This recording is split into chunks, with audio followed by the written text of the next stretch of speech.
സർവത്ര ഗോവിന്ദനാമസങ്കീർത്തനം ഗോവിന്ദ ഗോവിന്ദ.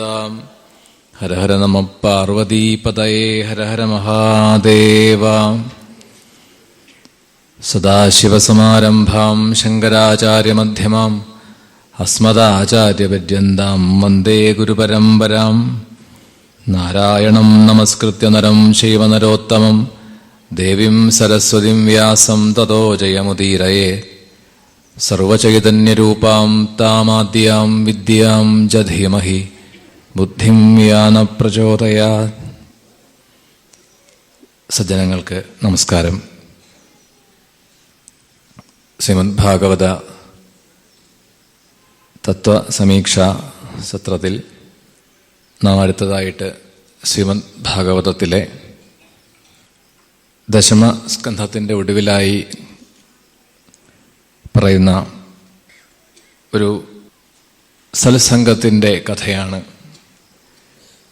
തീർത്ഥയാത്രാ വർണ്ണനം. സമന്തപഞ്ചക തീർത്ഥക്കരയിൽ ശ്രീകൃഷ്ണ ഭഗവാനോടുകൂടി യാദവന്മാർക്കും വൃന്ദാവനവാസികളായിട്ടുള്ള ഗോപന്മാർക്കും ഗോപസ്ത്രീകൾക്കും അങ്ങനെ എല്ലാ ബന്ധുജനങ്ങൾക്കും എല്ലാ സുഹൃത്തുക്കൾക്കും ഒത്തുചേർന്ന് ഒരു സുഹൃത്ത് സമാഗമം. സാധാരണ ഒരു സുഹൃത്ത് സമാഗമം പലപ്പോഴും ഉണ്ടാവുന്നുവെങ്കിലും അതിനൊരു സത്സംഗത്തിൻ്റെ സ്വഭാവം ലഭിക്കുക അത് വിരളമാണ്. അപ്പോൾ അത്തരത്തിലുള്ള ഒരു സംഗമം കൂടിയാണ് ഇവിടെ നമുക്ക് കാണാൻ കഴിയുക. ഒരു പൂർണ്ണ സൂര്യഗ്രഹണം വരുന്നു എന്ന് അറിഞ്ഞ്,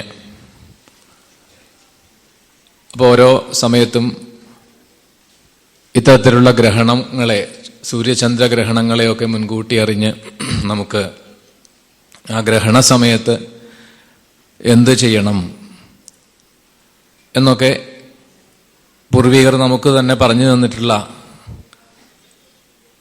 ആ സമ്പ്രദായങ്ങളെ അനുസരിച്ച് നമ്മൾ ഓരോ സൽക്കർമ്മങ്ങളെ ചെയ്യുന്നു. അത് പൂർണ്ണമാണ് എങ്കിൽ എങ്ങനെ വേണം, ഭാഗികമായിട്ടാണ് എങ്കിൽ എന്തെല്ലാം ചെയ്യണം, എന്തെല്ലാം അനുഷ്ഠാനങ്ങളാണുള്ളത്. ഇവിടെ പൂർണ്ണ സൂര്യഗ്രഹണമാണ് എന്ന് പ്രത്യേകം സൂചിപ്പിച്ചു. അത് മുൻകൂട്ടി മനസ്സിലാക്കിയിട്ടാണ് സജ്ജനങ്ങൾ പല ദിക്കുകളിൽ നിന്നും ഈ സമന്ത പഞ്ചക തീർത്ഥത്തിൻ്റെ അടുത്ത് തീർത്ഥക്കരയിൽ എത്തിച്ചേർന്നത്. ആ തീർത്ഥത്തിൻ്റെ മഹത്വം അല്പമൊന്നിവിടെ സൂചിപ്പിച്ച് കടന്നു പോവുകയാണ് ശ്രീമദ് ഭാഗവതത്തിൽ ചെയ്തിട്ടുള്ളത്. ഭഗവത് അവതാരമായിട്ടുള്ള പരശുരാമ സ്വാമി, ആ പരശുരാമൻ എന്തിനു വേണ്ടിയിട്ടാണ് ഈ സമന്ത പഞ്ചകം എന്നുള്ള തീർത്ഥത്തെ നിർമ്മിച്ചത്, അല്ലെങ്കിൽ ഏത് അവസരത്തിലാണ് ഭക്തിഹീനന്മാരായ അല്ലെങ്കിൽ ക്ഷത്രിയ അധമന്മാരായിട്ടുള്ള രാജാക്കന്മാർ ഭൂമിക്ക് ഭാരമായി തീരുന്നു, അതല്ല എങ്കിൽ ക്ഷാത്രവീര്യം ബ്രഹ്മവർച്ചസ്സിനേക്കാൾ അധികമായി തീരുന്ന ഒരു കാലത്ത് അത് ലോകത്തിന് നല്ലതായിരിക്കില്ല, അത് നന്മയെ ചെയ്യില്ല എന്നതുകൊണ്ട് അധികമായി തീർന്ന ക്ഷാത്രവീര്യത്തിനെ ഒന്ന് അമർച്ച ചെയ്യാൻ വേണ്ടിയിട്ട്, അതിനെ ഒന്ന് കുറയ്ക്കാൻ വേണ്ടിയിട്ടാണ് ഈ രാമാവതാരം ഉണ്ടായിട്ടുള്ളത്. രാമാവതാര കാലത്ത് ക്ഷത്രിയന്മാരെ നിഗ്രഹിച്ച് അവരുടെ രുധിരപ്രവാഹം കൊണ്ട് സൃഷ്ടിച്ച മഹാഹൃദങ്ങളുടെ ഒരു അനവധി മഹാഹൃദങ്ങൾ അവിടെ ഉണ്ട്, അനവധി ജലാശയങ്ങളുണ്ട്. അതിൻ്റെ ഒരു പ്രദേശം, ഒരു കൂട്ടായിട്ടുള്ള പ്രദേശമാണ് ഈ സമന്ത പഞ്ചകം എന്ന് പുരാണങ്ങളിൽ സമർത്ഥിക്കുന്നു. അപ്പോൾ അവതാരപുരുഷനായിട്ടുള്ള ഭഗവാന് പരശുരാമ സ്വാമിക്ക് ഈ ക്ഷത്രിയ നിഗ്രഹം കൊണ്ട് പ്രത്യേകിച്ച് പാപബാധയൊന്നും ഉണ്ടാവുന്നില്ല. എന്നിരുന്നാലും അദ്ദേഹം പ്രായശ്ചിത്തം ചെയ്തു എന്ന് പറയുന്നുണ്ട്. ഈ രാജാക്കന്മാരെയെല്ലാം നിഗ്രഹിച്ച ശേഷം പ്രായശ്ചിത്തം ചെയ്തിട്ടാണ് പിന്നീട് തപസ്സിനായിട്ട് പോകുന്നത്. അപ്പൊ എന്തുകൊണ്ടായിരിക്കാം അദ്ദേഹം തപസ് ചെയ്തത് മറ്റു ജനങ്ങൾ അവതാരപുരുഷന്മാരുടെ പ്രവൃത്തികളെ, അവതാര ലീലകളെ കാണാനും അത് കേൾക്കാനും അത് അനുവർത്തിക്കാനും സാധ്യതയുള്ളതുകൊണ്ടാണ് മറ്റുള്ളവർക്ക് ഒരു പാഠമാവണം എന്ന് കരുതി പുണ്യപാപങ്ങളുടെ ഭേദം എന്താണ്, അതും ലോകത്തെ മനസ്സിലാക്കാൻ വേണ്ടിയിട്ടാണ്. ഇവിടെ തനിക്കും പാപബാധ ഉണ്ട് എന്ന ആ ഒരു ഭാവേന പ്രായശ്ചിത്ത കർമ്മങ്ങളെയൊക്കെ ചെയ്തു. അപ്രകാരം പരശുരാമനാൽ നിർമ്മിക്കപ്പെട്ടതായ ആ ഒരു തീർത്ഥക്കരയിലാണ് ശ്രീകൃഷ്ണ ഭഗവാൻ തന്റെ ബന്ധുജനങ്ങളോടുകൂടി തീർത്ഥസ്നാനം ചെയ്യുക, ദാനകർമ്മങ്ങളെയൊക്കെ ചെയ്യുക, സാധുക്കൾക്കായിട്ട് അന്നം ദാനം ചെയ്യുക. അങ്ങനെ സാധുക്കൾക്കൊക്കെ ഭക്ഷണം കൊടുത്ത ശേഷം അവരും ഭക്ഷണമൊക്കെ കഴിച്ച് മറ്റ് യാദവന്മാരെ കൂടാതെ വേറെ പല പ്രദേശങ്ങളിൽ നിന്നും പല രാജാക്കന്മാരും ഒക്കെ എത്തിയിട്ടുണ്ടായിരുന്നു. അവിടെ കേകയം, ആനർത്തം, മദ്രം, വിദർഭ തുടങ്ങി അനവധി രാജ്യങ്ങളിലെ രാജാക്കന്മാരുമൊക്കെ അവിടെ ഒത്തുകൂടിയിട്ടുണ്ടായിരുന്നു. അപ്പോൾ പരസ്പരം വളരെ കാലമായി കാണാതെ വളരെ കാലത്തെ കാത്തിരിപ്പിന് ശേഷം, ഇടവേളയ്ക്ക് ശേഷം കണ്ടുമുട്ടുന്ന ബന്ധുജനങ്ങളുടെ ഒരു സംഗമ സ്ഥാനം കൂടിയായി ആ തീർത്ഥക്കര. അപ്പോൾ ബന്ധുക്കൾ കണ്ടുമുട്ടണ സമയത്ത് അപൂർവമായി മാത്രം കണ്ടുമുട്ടുകയാണ് എങ്കിൽ എന്തൊക്കെയായിരിക്കും അവരുടെ ആ ഭാവപ്രകടനങ്ങൾ? പരസ്പരം ആലിംഗനം ചെയ്യുക, ആനന്ദാശ്രുക്കളെ പൊഴിച്ചുകൊണ്ട് തൊണ്ടയിടറിക്കൊണ്ടൊക്കെ പറയുക, അവരുടെ ആ മനസ്സ് തുറന്നുകൊണ്ട്. അങ്ങനെ പരസ്പരമുള്ള ഓരോരുത്തരും ഓരോ ഭാഗത്തും ഈ ബന്ധുജനങ്ങൾ കണ്ടുമുട്ടുകയും അവരുടെ ആ ഭാവപ്രകടനങ്ങളുമൊക്കെ നമുക്ക് കാണാൻ കഴിയും. അവിടെ ഒരു ഭാഗത്തായിട്ട് കുന്തിദേവിയും അതുപോലെ വസുദേവരും, മറ്റൊരു ഭാഗത്ത് ശ്രീകൃഷ്ണ പത്നിമാര്. അപ്പൊ ഇവിടെ ഒക്കെ തന്നെ ഓരോ ചെറിയ ചെറിയ കൂട്ടമായിട്ട് അവര് തമ്മിൽ അവരുടെ ആ സുഖദുഃഖങ്ങളെ പൂർവകാലത്തെ അനുസ്മരിച്ചുകൊണ്ടും അനുഭവങ്ങളെ പങ്കുവെച്ചുകൊണ്ടുമൊക്കെയുള്ള ഒരു സംഗമം. അപ്പൊ അതിൽ ആദ്യം തന്നെ നമുക്ക് കാണാൻ കഴിയുക കുന്തിദേവിയും വസുദേവരും തമ്മിലുള്ള ഒരു സംവാദമാണ്. വസുദേവൻ കുന്തിദേവിയെ ആശ്വസിപ്പിച്ചുകൊണ്ട്, എന്തുകൊണ്ടാണ് ആദ്യം ഒരു ക്ഷമായാചന ചെയ്തുകൊണ്ട്, ക്ഷമിക്കണം എന്ന് പറഞ്ഞുകൊണ്ടാണ് അദ്ദേഹം ആരംഭിക്കുന്നത്. നിങ്ങൾ പാണ്ഡവർക്ക് പലപ്പോഴും പലതരത്തിലുള്ള ക്ലേശങ്ങളും അനുഭവിക്കേണ്ടി വന്നപ്പോഴും എനിക്ക് എന്തെങ്കിലും ഒരു സഹായം ചെയ്യാൻ വന്ന് കാണുവാൻ പോലും കഴിഞ്ഞിട്ടില്ല. നമ്മളെല്ലാവരും തന്നെ ഈശ്വരന്റെ കയ്യിലെ കളിപ്പാട്ടങ്ങൾ പോലെയാണല്ലോ. ഈശ്വസിഹി വശേലോക. അപ്പൊ ഈശ്വര ഇച്ഛയ്ക്കനുസരിച്ച് പ്രവർത്തിക്കാൻ കഴിയണു എന്നുള്ളതല്ലാതെ നമ്മൾ ആഗ്രഹിക്കുന്നത് പോലെ സ്വതന്ത്രമായിട്ട് പ്രവർത്തിക്കാൻ നമുക്ക് കഴിയില്ലല്ലോ എന്ന് പറഞ്ഞുകൊണ്ടാണ്, ഒരു ക്ഷമായാചനം ചെയ്തുകൊണ്ടാണ് വസുദേവര് കുന്തിദേവിയെ ആശ്വസിപ്പിക്കണു. അതിന് മറുപടിയായിട്ട് കുന്തിദേവിയുടെ വാക്കുകൾ. അതോടൊപ്പം അവിടെ എത്തിച്ചേർന്ന മറ്റ് രാജാക്കന്മാരെയൊക്കെ ശ്രീകൃഷ്ണൻ സ്വീകരിച്ചു. അവർക്കും സത്കാരങ്ങളൊക്കെ ചെയ്തു. അപ്പൊ ആ രാജാക്കന്മാരും ഭഗവാനെ സ്തുതിച്ചുകൊണ്ടും യാദവന്മാരെയൊക്കെ പ്രശംസിച്ചുകൊണ്ട് എന്നാണ്. യോഗികൾക്ക് പോലും അപ്രാപ്യമായ ഈ ഒരു അനുഗ്രഹം, ഈ ഒരു സംഗതി ഭഗവാനുമായിട്ട് കൂടിച്ചേർന്നുകൊണ്ട് കൃഷ്ണനെ ബന്ധുരൂപത്തിൽ നിങ്ങൾക്ക് ലഭിച്ചുവല്ലോ, നിങ്ങൾ ഭാഗ്യം ചെയ്തവരാണ് എന്നെല്ലാം പറഞ്ഞുകൊണ്ടാണ് ആ രാജാക്കന്മാര് ഭഗവാനെ സ്തുതിക്കണു. അതുപോലെ ഭഗവാൻ ശ്രീകൃഷ്ണ ഭഗവാന്റെ ബന്ധുജനങ്ങളെയൊക്കെ അനുമോദിക്കണു. മറ്റൊരു സന്ദർഭത്തിലാണ് അവിടെ വെച്ച് തന്നെ യശോദാനന്ദന്മാരെ വസുദേവാദികള് സ്വീകരിച്ചു കൊണ്ടുവന്ന് അവരെ എല്ലാവരുടെയും മുൻപിൽ വെച്ച് തന്നെ, ആ സദസ്സിൽ വെച്ച് തന്നെ ഒന്ന് പ്രശംസിക്കുകയാണ്. എല്ലാവരും കേൾക്കെ തന്നെ അവരുടെ മഹത്വമൊന്ന് എല്ലാവരോടുമായി പറഞ്ഞ് കേൾപ്പിക്കുന്നു. ആ സമയത്ത് ശ്രീകൃഷ്ണനെയും ബലരാമനെയും ആ അമ്മ യശോദാദേവി മടിയിൽ ഒരിക്കൽ കൂടി ഇരുത്തി ആലിംഗനം ചെയ്തുകൊണ്ടും ആനന്ദാശ്രുക്കളെ പൊഴിച്ചുകൊണ്ടുമൊക്കെയുള്ള ഒരു രംഗവും നമുക്കവിടെ കാണാൻ കഴിയും. അവിടെ വച്ചിട്ടാണ് വസുദേവൻ പറയണത് യശോദാനന്ദന്മാരോട്, എത്ര കാലം കഴിഞ്ഞാലും നിങ്ങൾ ചെയ്ത ആ ഒരു സഹായം, നിങ്ങൾ ചെയ്ത പ്രവൃത്തി, ഉപകാരം, അത് മറക്കാൻ കഴിയില്ല. ഇതിന് പകരമായിട്ട് ഒന്നും തരാനും ഞങ്ങൾക്ക് കഴിയില്ല. എങ്ങനെയാണോ കണ്ണുകളെ, കൺപോളകൾ സംരക്ഷിക്കുന്നത്, അതേപോലെ ഈ കുട്ടികളെ അവരുടെ ബാല്യത്തില് അവർക്ക് യാതൊന്നും ആപത്ത് വരാതെ അച്ഛൻ്റെയും അമ്മയുടെയും അടുത്തു നിന്നും മാറി നിൽക്കുന്നതായ കുട്ടികൾക്ക്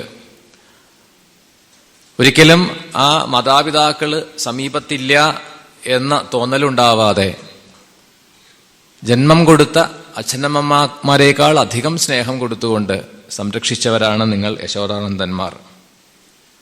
അപ്പൊ സജ്ജനങ്ങളായിട്ടുള്ളവർക്ക് മാത്രമേ ഇത് കഴിയൂ. നിങ്ങൾ ചെയ്ത ഈ ഒരു സൽക്കർമ്മത്തിന്, ഈ ഒരു ഉപകാരത്തിന് പ്രത്യുപകാരം ചെയ്യാൻ ഞങ്ങൾ ശക്തരല്ല എന്നൊക്കെ പറഞ്ഞുകൊണ്ടാണ് വസുദേവര് യശോദാനന്ദന്മാരെ അനുമോദിക്കുന്നത്. ആ അവസരത്തിലാണ് ഗോപികമാർ, അവർക്കും ഭഗവാനെ ഒരിക്കൽ കൂടി കാണുവാനുള്ളൊരവസരം. അപ്പൊ നമുക്കറിയാം, ദശമസ്കന്ധം ആരംഭിച്ച് അതില് ഭഗവാന്റെ ആ ഒരു ബാലലീല മുതൽ, എപ്പോഴും മുതലാണോ അമ്പാടിയില് അല്ലെങ്കിൽ വൃന്ദാവനത്തില് ശ്രീകൃഷ്ണന്റെ ആ ബാലലീലകൾ ആരംഭിക്കുന്നത്, വൃന്ദാവന ലീലകൾ ആരംഭിക്കുന്നത്, അവിടെ മുതൽ ഈ ലീലകൾക്കൊക്കെ ഉള്ള ഒരു പ്രധാനപ്പെട്ട ഒരു ഉദ്ദേശമാണ് ഗോപികൾക്ക് അനുഗ്രഹത്തെ കൊടുക്കുക, അവർക്ക് വേണ്ടതായ ജ്ഞാനം അവരിൽ പ്രകാശിപ്പിച്ചുകൊണ്ട് അവരെ ഉയർത്തുക എന്നുള്ളത് ഭഗവാന്റെ ഒരു അവതാര ഉദ്ദേശമാണ്. അപ്പൊ അതിന് സഹായകമായ രീതിയിലായിരുന്നു മുഴുവൻ ലീലകളും എന്ന് നമുക്ക് ആദ്യം മുതലേ കാണാം. ദശമസ്കന്ധം അത് ക്രമമായിട്ട് പറഞ്ഞു തന്നു. ബാലലീലയിലെ ഓരോ പ്രവൃത്തിയും അവർക്ക് എന്താണോ അമൂല്യമാണ് എന്ന് അവർ കരുതിയിരുന്നത്, അവരുടെ നിത്യജീവിതത്തിൽ ഗോരസങ്ങളെ മൂല്യമുള്ളതായി കണക്കാക്കിയിരുന്ന ഗോപികമാർക്ക് കുറച്ചു കഴിഞ്ഞപ്പോ അത് ബോധ്യമായി തുടങ്ങി, ഇതൊന്നും അത്ര മൂല്യമുള്ളതല്ല. അതിനാണ് പാലും വെണ്ണയും ഒക്കെ ചോരരൂപേണ അതിനെ അപഹരിച്ചും ഗോപികൾക്ക് അതിലുള്ള ആ ശ്രദ്ധയെ അല്ലെങ്കിൽ മമതയെ പതുക്കെ പതുക്കെ മാറ്റിക്കൊണ്ടുവരികയാണ്. ക്രമേണ ക്രമേണ അവർക്ക് കൃഷ്ണനെ എപ്പോഴും സ്മരണ ചെയ്യാൻ, പാടാൻ, കൃഷ്ണനെക്കുറിച്ച് പറയാൻ ഒക്കെയുള്ള ആ ഒരു മനസ്സുണ്ടാക്കി കൊടുത്തു. പതുക്കെ പതുക്കെ ദേഹബോധത്തെ അകറ്റാൻ തുടങ്ങി.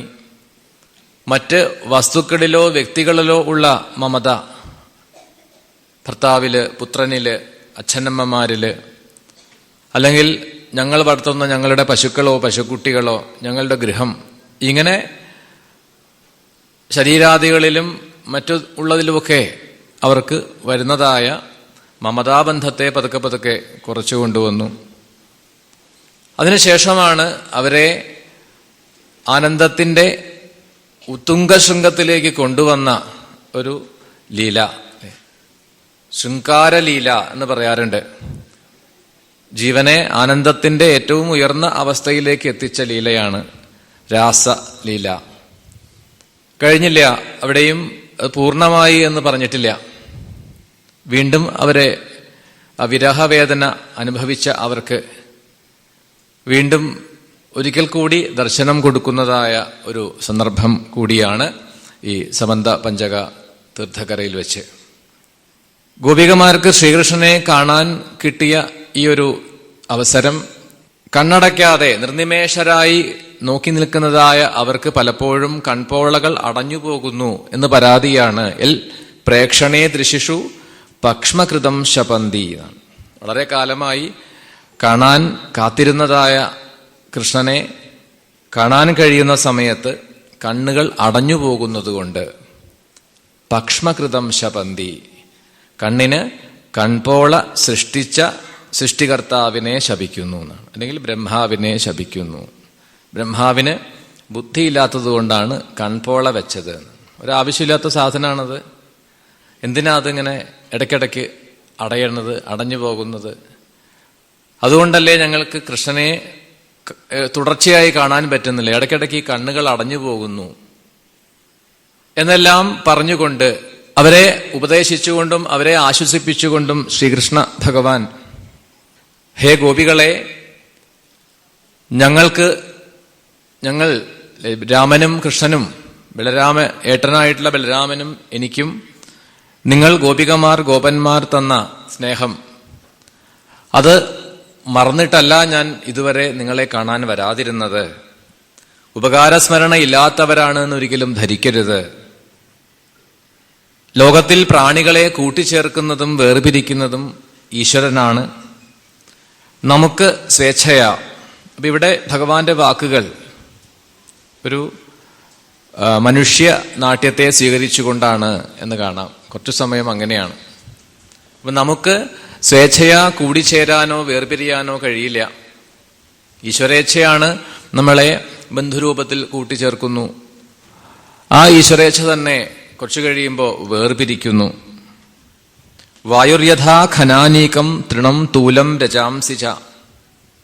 മേഘങ്ങളെയും പൊടിപടലങ്ങളെയും മറ്റും വായു എപ്രകാരമാണോ കൂട്ടിച്ചേർക്കുകയും അകറ്റുകയും ചെയ്യുന്നത്, അതേപോലെ. അപ്പൊ അതുകൊണ്ടാണ് എനിക്ക് നിങ്ങളെ ഇതുവരെ കാണാൻ കഴിയാതിരുന്നത് എന്ന് കരുതൂ.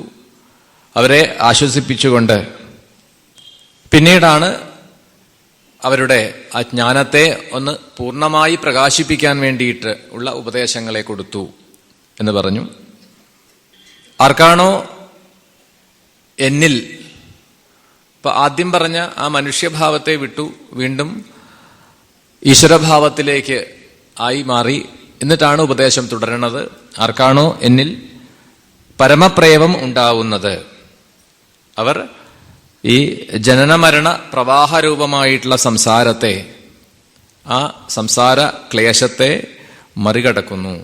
ലോകത്തിൽ ഈശ്വരനിൽ നിന്ന് അന്യമായിട്ട്, എന്നിൽ നിന്ന് അന്യമായിട്ട് മറ്റൊന്നും തന്നെ ഇല്ല എന്ന് അറിയുകയും എല്ലാ പ്രാണികളുടെയും സർവ്വജീവജാലങ്ങളുടെയും അന്തര്യാമി ആണ്, അതുപോലെ ലോകം മുഴുവനും നിറഞ്ഞു നിൽക്കുന്നതായ ചൈതന്യമാണ് ഞാൻ എന്നും മനസ്സിലാക്കുക.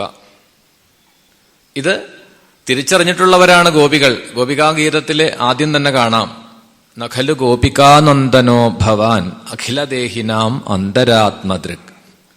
അതവർക്ക് അനുഭവമായി എന്നതിൻ്റെ ഒരു സൂചനയാണ് ആ വാക്കുകൾ കാണിച്ചു തരുന്നത്. പക്ഷേ ഇത് അനുഭവമായാലും അധിക സമയം നിൽക്കില്ല എന്നാണ്. ലോകത്തിൽ നാം വ്യവഹരിക്കുമ്പോൾ എത്ര പെട്ടെന്ന് വേണമെങ്കിലും നമുക്ക് അനുഭവമാകുന്ന ഈ ജ്ഞാനം അസ്തമിക്കാം. അത് ഉറയ്ക്കാൻ കുറച്ച് സമയമെടുക്കും എന്നാണ്. അല്പസമയത്തേക്ക് അത് അനുഭവമാവും. കുറച്ചു കഴിഞ്ഞാൽ സാഹചര്യം മാറുമ്പോൾ, അനുകൂല സാഹചര്യത്തിൽ അത് ബോധ്യപ്പെട്ടു എന്ന് വരാം. പക്ഷേ സാഹചര്യം മാറുമ്പോൾ അത് വിട്ടുപോയി എന്ന് വരാം. അപ്പം ഇവിടെ അവർക്ക് അതൊരിക്കൽ കൂടി ഉറപ്പിച്ചു കൊടുക്കുകയാണ് ചെയ്യുന്നത്. ഇപ്രകാരമെല്ലാം ഉപദേശം കൊടുത്ത് അവരെ ആശ്വസിപ്പിച്ചു. അപ്പോഴവർക്ക് കാര്യങ്ങളൊക്കെ ബോധ്യമായി. അവർ തിരിച്ചൊരു പ്രാർത്ഥന ചെയ്തു ശ്രീകൃഷ്ണനോട്, ഭഗവാനെ, അങ്ങയുടെ വാക്കുകളിൽ കൂടി അങ്ങ് പറഞ്ഞതൊക്കെ ഞങ്ങൾക്ക് ബോധ്യമായി, അനുഭവമായി. പക്ഷേ ഇവിടെ നിന്ന്, ഈ സെമന്തപഞ്ചകത്തിൽ നിന്ന് ഞങ്ങൾ മടങ്ങി ഞങ്ങളുടെ ഗൃഹത്തിലേക്ക് എത്തിച്ചേരുമ്പോൾ എന്താവണു? വിഷയചിന്തനം, വീണ്ടും വിഷയചിന്തകൾ കടന്നു വരും. ഈ കിട്ടിയതായ അനുഭവം ഞങ്ങൾക്ക് നഷ്ടമാവുകയും ചെയ്യും.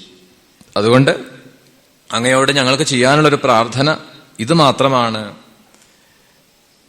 ഇത് നഷ്ടപ്പെട്ടു പോവരുത്. കിട്ടിയതായ ഈ അനുഗ്രഹം, ഈ അനുഭവം ഇനി നഷ്ടമാവരുത്. അതിനായിട്ട് പ്രാർത്ഥിക്കണം. ആഹുശ്ചതേ നളിനനാഭ പതാരവിന്ദം സംസാരകൂപപതിതോത്തരണാവലംബം. യോഗികളാൽ ധ്യാനിക്കപ്പെടുന്നതായ ഭഗവത്പാദത്തെ ഞങ്ങളുടെ ഹൃദയത്തിൽ എപ്പോഴും തെളിഞ്ഞു വരാൻ വേണ്ടിയിട്ട് ഞങ്ങൾ പ്രാർത്ഥിക്കണം. ഭർത്താവിനോടും പുത്രനോടും മറ്റ് ബന്ധുജനങ്ങളോടും കൂടി ഇരിക്കുമ്പോഴും അവരോടുകൂടി വ്യവഹരിക്കുമ്പോഴും ഭഗവത് സ്മരണ ചെയ്യാൻ കഴിയണം, ശ്രീകൃഷ്ണപാദത്തെ സ്മരിക്കാൻ കഴിയണം എന്ന് പ്രാർത്ഥിക്കുന്ന ഗോപികളുടെ വാക്കുകൾ അവരെ ആശ്വസിപ്പിച്ചു. അതേപോലെ മറ്റൊരു സംഗമമാണ്.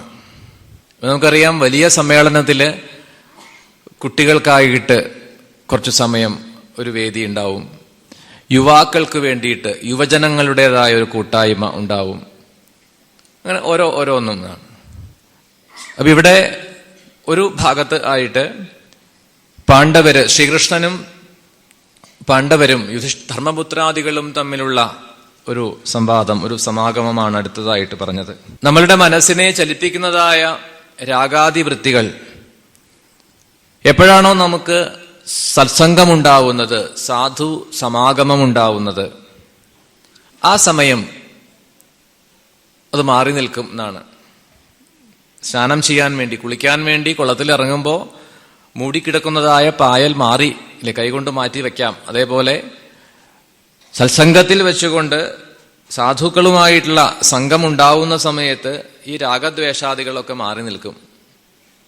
ഈ സംഘത്തിൽ നിന്ന് വിട്ടുകഴിഞ്ഞാലോ വീണ്ടും അത് പഴയതുപോലെ നമ്മളെ ബാധിക്കാൻ തുടങ്ങുന്നു, നമ്മളിൽ അത് പ്രവർത്തിക്കാൻ തുടങ്ങുന്നു. അപ്പൊ രാഗാദി വികാരങ്ങളിൽ നിന്ന് രക്ഷ നേടണമെങ്കിൽ സാധുസമാഗമത്തിന് പ്രാധാന്യം കൊടുക്കണം. എപ്പോഴും ആ ഭഗവത് സ്മരണ ചെയ്യാൻ കഴിയണം. അങ്ങനെ എപ്പോഴും സ്മരണ ചെയ്യാൻ കഴിയുന്നവർക്ക് ശരീരാദികളിലുള്ള അഭിമാനമൊക്കെ പോകുന്നു. അവർക്ക് എല്ലാ തരത്തിലുള്ള മംഗളങ്ങളും ഉണ്ടാവുന്നു. അപ്പൊ ഞങ്ങൾക്കൊരിക്കലും അമംഗളങ്ങൾ ഉണ്ടാവില്ല. അതാണ് പാണ്ഡവർ പറയുന്നത്. ഞങ്ങൾക്ക് ശ്രീകൃഷ്ണനെ കാണാൻ കഴിയണു, ഭഗവാന്റെ കരസ്പർശമേൽക്കാൻ കഴിയണു, ഭഗവാന്റെ വാക്കുകൾ കേൾക്കാൻ കഴിയണു. ഇത് എല്ലാം തന്നെ ഒന്നും നമുക്ക് ഒരു സാധു സമാഗമത്തിൽ കിട്ടിക്കൊള്ളണം എന്നില്ല. ഇത് മുഴുവനായിട്ടൊന്നും വേണ്ട എന്നാണ് പറയുക. മഹാത്മാക്കളുടെ വായുസ്പർശം ഉണ്ടായാൽ മതി എന്നാണ്. മഹാത്മാക്കൾ പോകുന്ന വഴിയിൽ നമ്മൾ നിൽക്കുമ്പോൾ അവരുടെ ശരീരത്തിൽ തട്ടിയ കാറ്റ് നമ്മൾ കേൾക്കാൻ കഴിഞ്ഞാൽ മതി. അത്ര തന്നെ ഒരു സംഘം ഉണ്ടായാൽ പോലും അത് വളരെയധികം ഫലപ്രദമാണ്. ഇവിടെ പാണ്ഡവരെ സംബന്ധിച്ചിടത്തോളം അതൊന്നുമല്ല. കരസ്പർശമേൽക്കാൻ കഴിയണു, ഭഗവാൻ അവരെ ആലിംഗനം ചെയ്യണു, അവരോട് കുശലപ്രശ്നം ചെയ്യണു. ഇങ്ങനെയൊക്കെ കേൾക്കാനും കാണാനും സ്പർശിക്കാനും ആലിംഗനം ചെയ്യാനും ഒക്കെ ഭാഗ്യം കിട്ടിയതായ ഞങ്ങൾക്ക് എങ്ങനെ അമംഗളങ്ങൾ ഉണ്ടാവും എന്നെല്ലാം പറഞ്ഞുകൊണ്ട് ആണ് പാണ്ഡവര് ശ്രീകൃഷ്ണനെ സ്വീകരിക്കുന്നത്, ആദരിക്കുന്നത്. മറുഭാഗത്ത് കൃഷ്ണപത്നിമാരും പാഞ്ചാലിയും ഒക്കെ കൂടി ചേർന്നുകൊണ്ടുള്ള ഒരു സമാഗമം, മറ്റൊരു സമ്മേളനം, സ്ത്രീകൾക്ക് മാത്രമായിട്ടുള്ള ഒരു സമ്മേളനം എന്ന് വേണമെങ്കിൽ നമുക്ക് കാണാം. അവിടെ സ്വാഭാവികമായിട്ടും പ്രകൃത്യ, ലോകരീത്യ സ്ത്രീകൾ മാത്രം ഒത്തുകൂടിയാൽ എന്താവും സംസാരിക്കുക? കൂടുതലും പറയാൻ സാധ്യതയുള്ളത് വിവാഹ കഥകളായിരിക്കും എന്നാണ്. വേദവ്യാസ മഹർഷിയുടെ അഭിപ്രായം അങ്ങനെയാണ്. സ്ത്രീകൾ മാത്രം ഒത്തുകൂടുന്ന ഒരു സന്ദർഭത്തിൽ അവർക്ക് പരസ്പരം പറയാൻ കൂടുതലായിട്ടും താല്പര്യം വിവാഹ കഥകളായിരിക്കും എന്നാണ്. അത് അറിയാം. അപ്പൊ എന്തു വേണം? അത് അറിയാവുന്നവർ അതിനെ ഒന്ന് കോഓർഡിനേറ്റ് ചെയ്യുക, അല്ലേ, റീഡയറക്റ്റ് ചെയ്യുക എന്ന് പറയില്ലേ. എന്തായാലും ഇതേ പറയുള്ളൂ എന്നുണ്ടെങ്കിൽ ആ പറയണത് സാമാന്യം പോലെ ആവാൻ ആരെങ്കിലും ഒരാളൊന്ന് ഇത്തിരി മരുന്നിട്ട് കൊടുത്താൽ മതി, ഒരു സ്പാർക്ക് കിട്ടിയാൽ മതി. പിന്നെ അതിൽ പിടിച്ച് ബാക്കി എല്ലാവരും പറഞ്ഞോളും. അപ്പൊ അത് വഴിതെറ്റിപ്പോവാതിരിക്കാൻ വേണ്ടിയിട്ട് തന്നെ ശ്രദ്ധയോടുകൂടി പാഞ്ചാലി തുടങ്ങി വെച്ചു. ഓരോരുത്തരോടായി ചോദിച്ചു, നിങ്ങളെ ശ്രീകൃഷ്ണൻ സ്വീകരിച്ച, ശ്രീകൃഷ്ണൻ പാണിഗ്രഹണം ചെയ്ത ആ വിവാഹ കഥ പറയൂ. അപ്പൊ പറയാൻ ഇഷ്ടമുള്ള വിഷയമാണ്. വിഷയം എപ്പോഴും ഭഗവത് സംബന്ധിയായിട്ട് തീരുകയും ചെയ്യുന്നതാണ്. രണ്ട് ഗുണമുണ്ട്. പറയാൻ ഇഷ്ടമുള്ളത് പറയാൻ താല്പര്യം ഉണ്ടാവും സ്വാഭാവികമായിട്ട്, അല്ലേ? ഒരു മുരടിപ്പൊന്നും അനുഭവപ്പെടില്ല, ഒരു സുഖമില്ല പറയാൻ, അങ്ങനെ വരില്ല. ഇഷ്ടമുള്ള കാര്യമാണ്, ഇഷ്ടമുള്ള പ്രവൃത്തിയാണ് എപ്പോഴും ചെയ്യേണ്ടത്, ഇഷ്ടമുള്ള കാര്യമാണ് പറയേണ്ടത്. അതുമായി അത് സത്സംഗത്തിന്റെ ഗുണവും ചെയ്യുന്നതാണ്. അതാണിവിടെ ആ രീതിയിൽ കൃഷ്ണപത്നിമാരെ ഒന്ന് എല്ലാവരെയും കൂട്ടിച്ചേർത്തുകൊണ്ട് പാഞ്ചാലി തുടങ്ങി വെച്ചു. രുക്മിണീ ദേവി പറയാൻ ആരംഭിച്ചു. തശ്രീനികേത ചരണോസ്തു മമാർച്ചനായ, എന്നെ സ്വീകരിച്ച, എന്റെ പ്രാർത്ഥനയെ കേട്ട് അവിടെ വന്ന് എന്നെ പത്നിയായി സ്വീകരിച്ച ആ ശ്രീകൃഷ്ണ ഭഗവാന്റെ ഭഗവൽ പാദപത്മദാസ്യം എനിക്ക് ലഭിക്കണമേ എന്നാണ് രുക്മിണീ ദേവിയുടെ പ്രാർത്ഥന. എല്ലാവരുടെയും പ്രാർത്ഥന അതുതന്നെയാണ്. ജാമ്പവതി പറഞ്ഞു, എന്റെ അച്ഛൻ ശ്രീകൃഷ്ണനെ തന്റെ സ്വാമിയായിട്ടുള്ള സീതാപതി തന്നെയാണ്, ശ്രീരാമചന്ദ്രൻ തന്നെയാണ് എന്നറിഞ്ഞ് എന്നെ നൽകി കന്യാദാനം ചെയ്തു. അതുകൊണ്ട് എനിക്ക് ആ ഭഗവാന്റെ ദാസിയായിട്ടിരിക്കാൻ കഴിയണു. ഞാനും ശ്രീകൃഷ്ണദാസിയാണ് എന്ന് ജാമ്പവതി. ഇനി ഓരോരുത്തരും എല്ലാവരും അത് തന്നെയാണ്. ഞങ്ങളെല്ലാവരും ഭഗവത് പത്നിമാരാണ് എന്നല്ല പറയണത്, ദാസിമാരാണ്. ഇപ്രകാരം കൃഷ്ണപത്നിമാരുടെ വാക്കുകള് മറുഭാഗത്ത് അവര് കൂടിച്ചേർന്നുകൊണ്ട് അവരുടെ വിവാഹ കഥകൾ ഓരോരുത്തരായിട്ട് പറയണു. മറ്റൊരു സംവാദം, മറ്റൊരു സമാഗമമാണ് അടുത്തതായിട്ട് കാണിച്ചു തരാം. ഈ സമന്തപഞ്ചക തീർത്ഥക്കരയിലേക്ക് എത്തിച്ചേർന്ന അനവധി ഋഷീശ്വരന്മാർ, വേദവ്യാസ മഹർഷിയുണ്ട്, ശ്രീനാരദനുണ്ട്, ച്യവനൻ, വിശ്വാമിത്രൻ, ഭരദ്വാജൻ, വസിഷ്ഠൻ, അങ്ങനെ അനവധി ഋഷീശ്വരന്മാർ അവിടേക്ക് എത്തിച്ചേർന്നു. എല്ലാവരും ഈ മഹാത്മാക്കളെ ആദരവോടുകൂടിയിട്ട് സ്വീകരിച്ചു, ഉപചാരങ്ങളൊക്കെ ചെയ്തു. ശ്രീകൃഷ്ണ ഭഗവാൻ പറയണു, യോഗേശ്വരന്മാരായ ഭഗവാന്മാരുടെ ദർശനം അത് ലഭിക്കുക എന്ന് തന്നെ പറയണത് ഒരു പുണ്യമാണ്. ഒരു ദർശിച്ചാൽ തന്നെ പുണ്യമാണ്, സഞ്ചരിക്കുന്ന തീർത്ഥങ്ങളാണ് എന്ന് മറ്റൊരിടത്ത് ഭഗവാൻ പറയുന്നുണ്ട്. നമ്മൾ ഈശ്വരാരാധന ചെയ്യുമ്പോൾ ദേവതാബുദ്ധിയോടുകൂടിയിട്ട് വിഗ്രഹങ്ങളിൽ, പ്രതിമാദികളിൽ ചെയ്യുന്ന ആരാധന, അങ്ങനെ മാത്രമേ സാധാരണന്മാർക്ക് ഈശ്വരസ്മരണ ചെയ്യാൻ ഒരു ഉപായമുള്ളൂ. വേറെ എന്താ ഇപ്പൊ ഒരു ഉപായം? വേറൊരു ഉപായമില്ല. ഏതെങ്കിലും ഒരു ചിത്രം വെച്ചിട്ടോ വിഗ്രഹം വെച്ചിട്ടോ ഒരു ക്ഷേത്രത്തിൽ പോയിട്ടോ ഒക്കെ ആരാധന ചെയ്യാനേ നമ്മളെ പോലെ സാധാരണന്മാർക്ക് ഒരു വഴിയുള്ളൂ.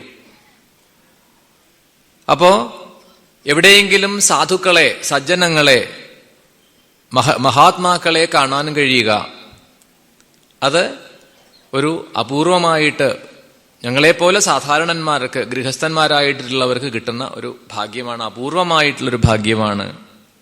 ഇനി വിഗ്രഹാദികളില്, പ്രതിമയിലൊക്കെ വിഗ്രഹം വെച്ചുകൊണ്ട് അതില് ആ പഞ്ച ഉപചാരങ്ങളെ കൊണ്ടോ അല്ലെങ്കിൽ ഷോഡശോപചാര പൂജയൊക്കെ ചെയ്താൽ, അതിൽ ആരാധന ചെയ്താൽ, ശ്രദ്ധയോടുകൂടി ചെയ്താൽ വളരെ കാലം കൊണ്ട് ശുദ്ധി കിട്ടാം എന്നാണ്. അത് ശ്രദ്ധ വേണം, ഭക്തി വേണം, അതില് എന്തെങ്കിലും ലോപം വരാൻ പാടില്ല. ഇതൊക്കെ അവിടെ ബാധകമാണ്. എന്നാൽ സാധു സമാഗമത്തിന്റെ പ്രത്യേകത എന്താണ്? സാധുക്കളുമായിട്ടുള്ള സംഘം അടുത്ത നിമിഷം എന്നാണ്, ഞൊടിയിടയിൽ നമുക്ക് മനഃശുദ്ധിയെ തരുന്നതാണ്. അതിന് ഒരുപാട് കാലം ഒന്നും വേണ്ട. പ്രതിമാദികളിലുള്ള ആരാധന കാലം കൊണ്ട് ശുദ്ധിയെ തരുന്നു എന്നേ പറയാൻ കഴിയൂ. സജ്ജനങ്ങളുമായിട്ടുള്ള, സാധുക്കളുമായിട്ടുള്ള, യോഗീശ്വരന്മാരുമായിട്ടുള്ള സംഘം ഞൊടിയിടയിൽ തന്നെ ശുദ്ധിയെ തരുന്നതാണ്. അതുകൊണ്ട് സാധുസേവയാണ് ശ്രേഷ്ഠം എന്ന് ഇവിടെ ഭഗവാൻ തന്റെ ബന്ധുജനങ്ങൾ, തന്റെ ജനങ്ങൾ കേൾക്കാൻ വേണ്ടി തന്നെയാണ് അവരെ സ്വീകരിച്ചുകൊണ്ട്, അവരെ അനുമോദിച്ചുകൊണ്ട് പറയണത്.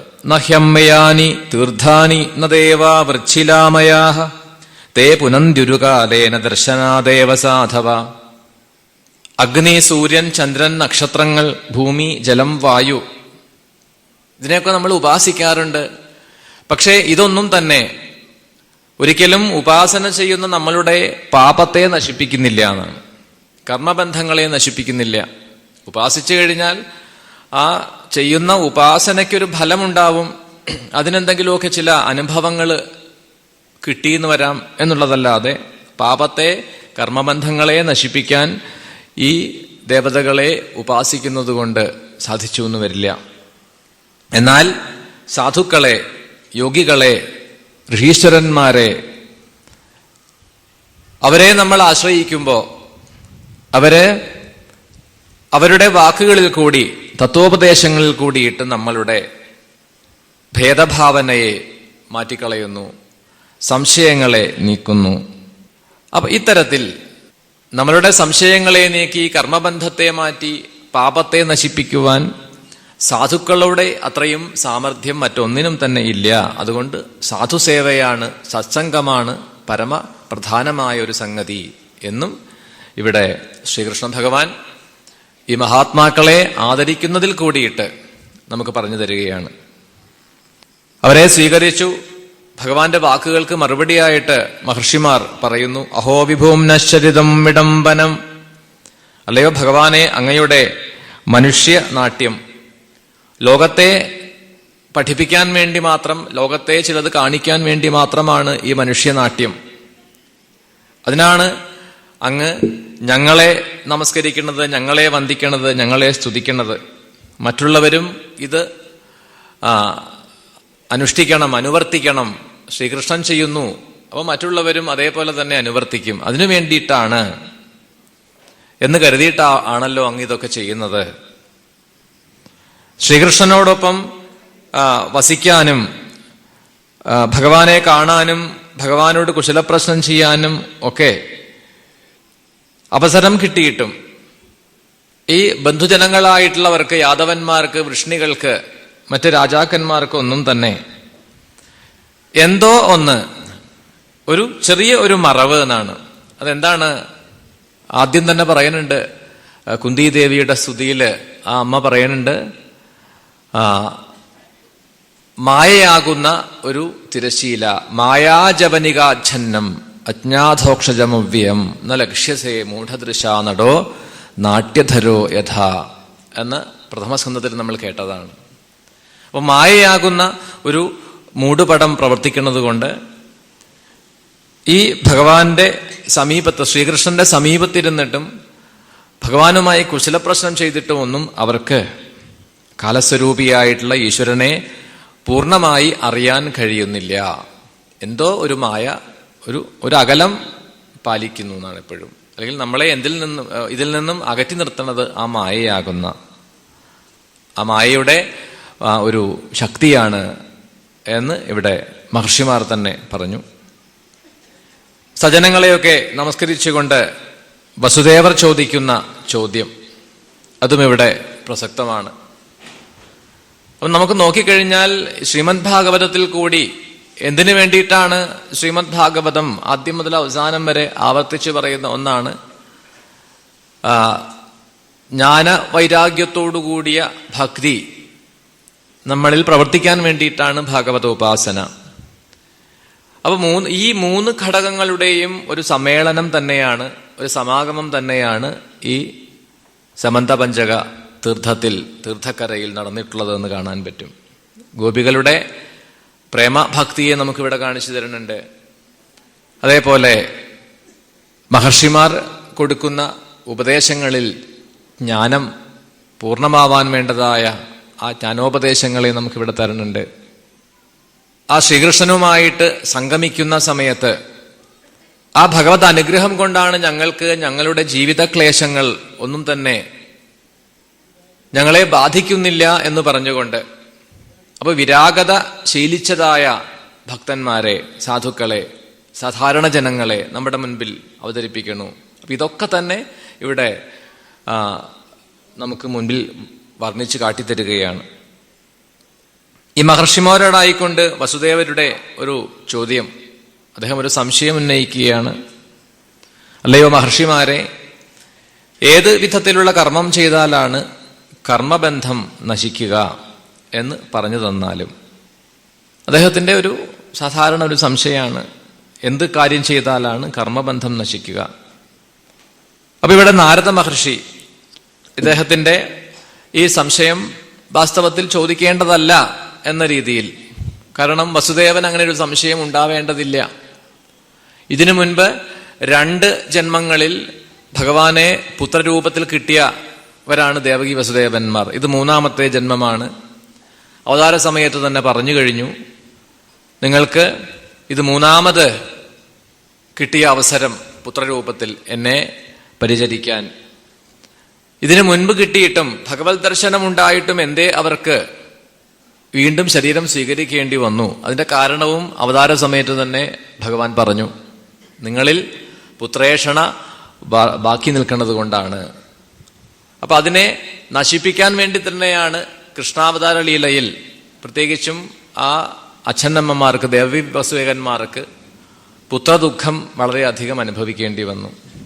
ഏതിലാണോ നമ്മളുടെ വികാരം ദൃഢമായിട്ടുള്ളത്, നമ്മളുടെ മനസ്സ് ഏത് ലോക വിഷയത്തിലാണോ അധികം വ്യാപരിച്ചിട്ടുള്ളത്, അതിൽ നിന്ന് ദുഃഖം അനുഭവിക്കുക.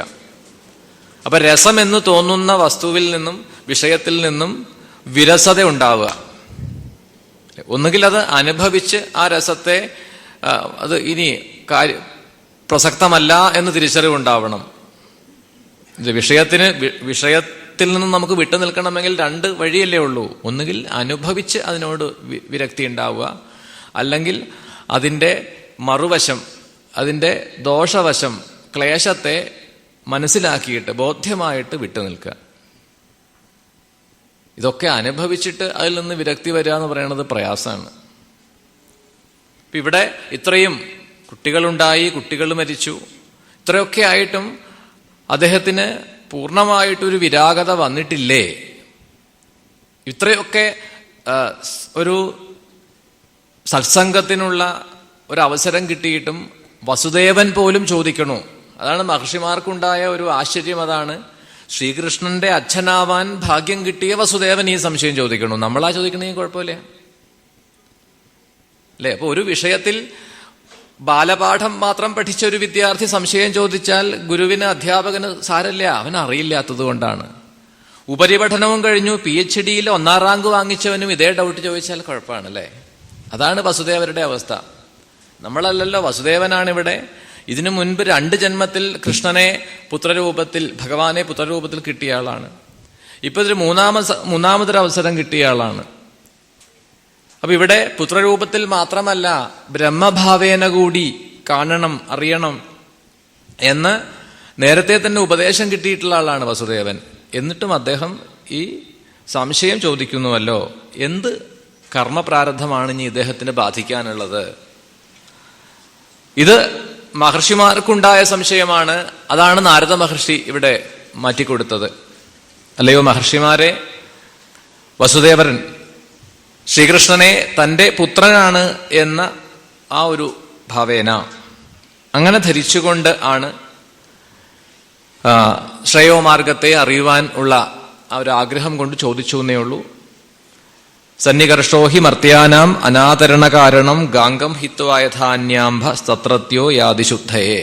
വളരെ പ്രചാരത്തിലുള്ള, സാധാരണ എല്ലായിടത്തും പറയാറുള്ള, ഉദ്ധരിക്കാറുള്ള ഒരു ഉദാഹരണവും നാരദ മഹർഷി ഇവിടെ ഉദ്ധരിച്ചു.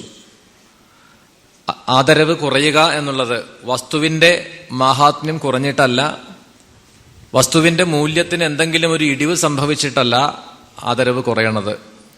ലോകരീത്യ മനുഷ്യന് അടുപ്പം കൊണ്ട് ആദരവ് കുറയുന്നു. അവിടെ വസ്തുവിന് മാഹാത്മ്യം കുറയണില്ല.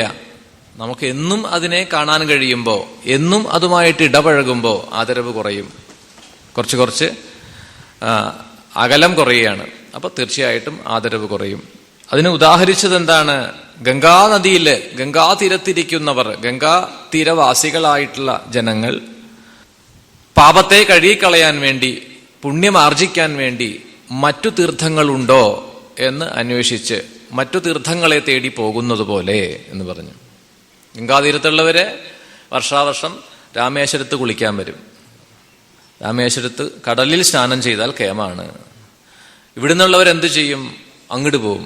വാരാണസിയിൽ പോയി, കാശിയിൽ പോയിട്ട് ഗംഗാസ്നാനം ചെയ്യുക, അല്ലെങ്കിൽ ഹരിദ്വാറിൽ പോയിട്ട് ഗംഗാസ്നാനം ചെയ്യുക.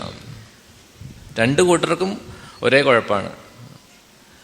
അവിടെയുള്ളവർക്ക് ഇവിടെയാണ് കേമം തോന്നുക, ഇവിടെയുള്ളവർക്ക് അവിടെയാണ് കേമം തോന്നുക. അപ്പം ഇത് ഇങ്ങനെ സംഭവിക്കേണ്ടതാണ്. സമീപ വസ്തുക്കളിൽ ആദരവ് കുറയേണ്ടത് മനുഷ്യ സഹജമാണ്. അല്ലെങ്കിൽ ഇവിടെ മറ്റൊരു ഒന്ന് പറഞ്ഞു, സൂര്യമിവ മേഘഹിമോപരാഗൈഹി. സൂര്യപ്രകാശം കൊണ്ടുണ്ടാവുന്ന മേഘങ്ങൾ ഉണ്ടാവേണ്ടത് സൂര്യപ്രകാശത്തിന്റെ പ്രവൃത്തിയിൽ നിന്നാണ്. ആ മേഘങ്ങൾ സൂര്യനെ മറയ്ക്കുന്നു എന്ന് നാം കരുതുന്നത് പോലെ, ഭൂമിയിൽ നിന്ന് നോക്കുന്ന നമുക്ക് മേഘങ്ങൾ സൂര്യനെ മറച്ചു എന്ന് തോന്നലാണ്. ഒന്നും സംഭവിക്കണില്ല അങ്ങനെയൊന്നും. നമ്മുടെ കൺമുൻപിൽ നടക്കുന്ന ഒരു പ്രതിഭാസം മാത്രമാണത്. ശ്രീകൃഷ്ണനെ മനുഷ്യഭാവേന കാണുന്നത് അറിവില്ലായ്മ കൊണ്ടാണ് എന്ന് മാത്രം നാരദ മഹർഷി ഇവിടെ ഒന്ന് സൂചിപ്പിച്ചു മഹർഷിമാരോടായിക്കൊണ്ട്. പിന്നീട് അദ്ദേഹത്തിന്റെ ചോദ്യത്തിന്, വസുദേവരുടെ ചോദ്യത്തിനുള്ള മറുപടിയാണ് ഇവിടെ മഹർഷിമാർ കൊടുക്കുന്നത്. ഫലം ആഗ്രഹിക്കാതെ കർമ്മങ്ങൾ ചെയ്യുമ്പോൾ, നമ്മൾ ഏത് കർമ്മമാണെങ്കിലും അത് ഭഗവത് പ്രീത്യർത്ഥമായി കൊണ്ട് ചെയ്യുന്നു എന്ന ഭാവേന, ഈശ്വരപ്രീതിക്കായി കൊണ്ട് ചെയ്യുന്നു എന്ന ഭാവേന നാം ചെയ്യുകയാണെങ്കിൽ, അനുഷ്ഠിക്കുകയാണെങ്കിൽ അതൊരിക്കലും ബന്ധഹേതുവായി തീരില്ല. വിത്ത ദാര പുത്രേഷണകൾ, വിത്തേഷണ ദാരേഷണ പുത്രേഷണ. ധനം കൊണ്ട് സൽപ്രവൃത്തികൾ ചെയ്ത് ധനത്തിലുള്ള ആഗ്രഹത്തെ നമുക്ക് ഉപേക്ഷിക്കാം, അതിലുള്ള ആ ഒരു മമതയെ നമുക്ക് കുറയ്ക്കാം.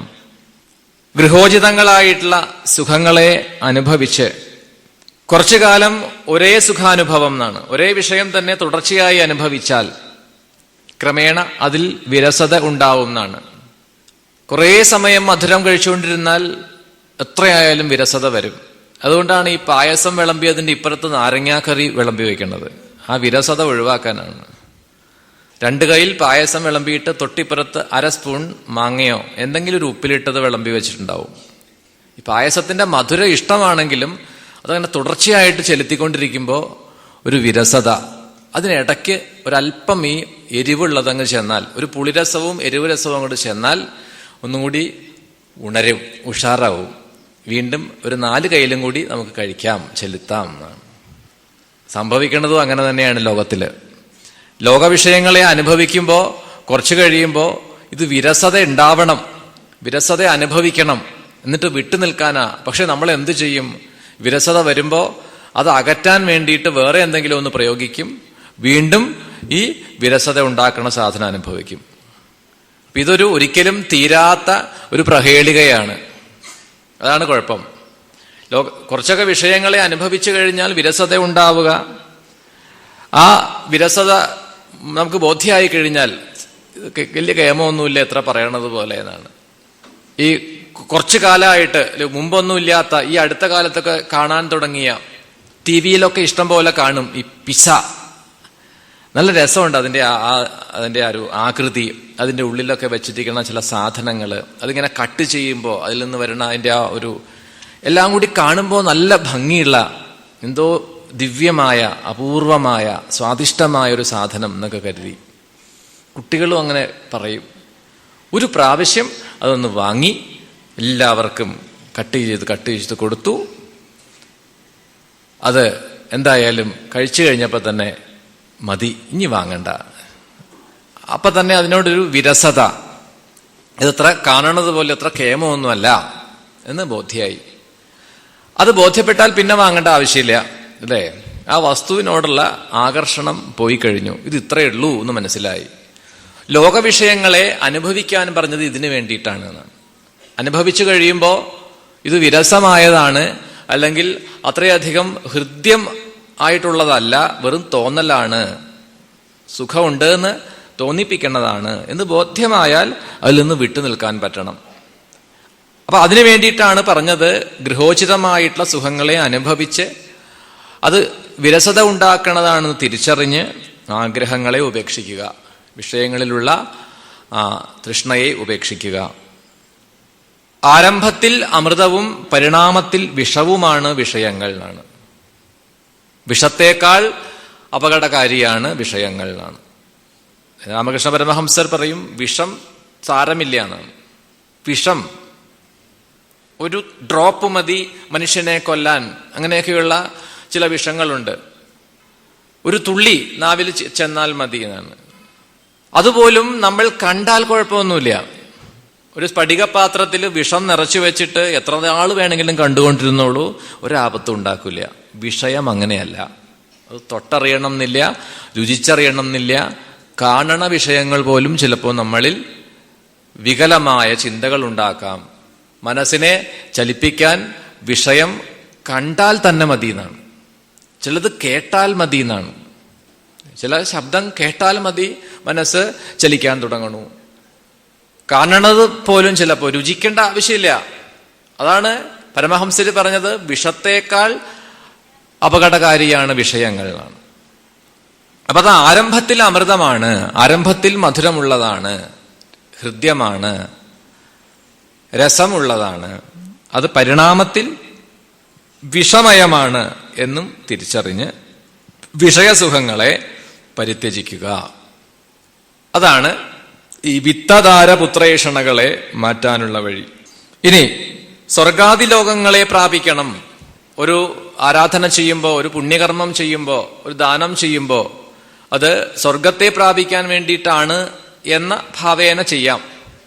അല്ലെങ്കിൽ ഒരു സൽക്കർമ്മത്തില് ഫലശ്രുതി പറഞ്ഞിട്ടുണ്ടാവും, ഇത് ഈ സൽക്കർമ്മം ചെയ്താൽ, ഇത് അനുഷ്ഠിച്ചാൽ ഇന്ന ഫലം എന്നൊക്കെ പറഞ്ഞിട്ടുണ്ടാവും. അപ്പൊ അങ്ങനെ സ്വർഗാദി ലോകങ്ങളെ പ്രാപിക്കണം എന്ന ആഗ്രഹത്തോടു കൂടി ചെയ്യുന്ന കർമ്മങ്ങളെ ക്രമേണ അതിൽ നിന്ന് വിട്ടു നിൽക്കണമെങ്കിൽ എന്തു വേണം? അല്ലെങ്കിൽ ആ ഭാവന നമുക്ക് നഷ്ടമാവണമെങ്കിൽ, അത് ഉപേക്ഷിക്കണമെങ്കിൽ എന്തു വേണം? സ്വർഗാദി ലോകങ്ങളും നശിക്കുന്നതാണ് എന്ന് തിരിച്ചറിവുണ്ടാവണം. അങ്ങനെ ഒരു ലോകത്തിൽ, ഒരു സങ്കേതത്തിൽ എത്താൻ പറ്റിയാലും അതും കുറച്ചു കഴിയുമ്പോൾ നമുക്ക് നഷ്ടമാവണു. പുണ്യം ക്ഷയിച്ചു കഴിഞ്ഞാൽ സ്വർഗവും നമുക്ക് നഷ്ടമാവും. അതുകൊണ്ട് ആ ലോകത്തെ പ്രാപിക്കണം എന്ന ആഗ്രഹത്തെയും ഉപേക്ഷിക്കുക. കർമ്മങ്ങളാൽ നമുക്ക് കിട്ടിയ, കർമ്മപ്രാരബ്ധമനുസരിച്ച് കിട്ടിയതായ ശരീരം നശിക്കുന്നത് പോലെ, അത് സംശയമൊന്നുമില്ലാത്ത കാര്യമാണ്. കർമ്മപ്രാരബ്ധം കൊണ്ട് കിട്ടിയ ശരീരമാണ്. പ്രാരബ്ധം എപ്പോൾ അവസാനിപ്പിക്കണോ, എപ്പോൾ തീരുന്നോ അപ്പൊ ശരീരവും വീണുപോകും. അതേപോലെയാണ് പുണ്യകർമ്മങ്ങളെ കൊണ്ട് നമുക്ക് ആർജിക്കാൻ കഴിഞ്ഞ സ്വർഗാദി ലോകങ്ങളും നഷ്ടമാകുന്നതാണ്, നശിക്കുന്നതാണ് എന്ന് തിരിച്ചറിവുണ്ടാവുക.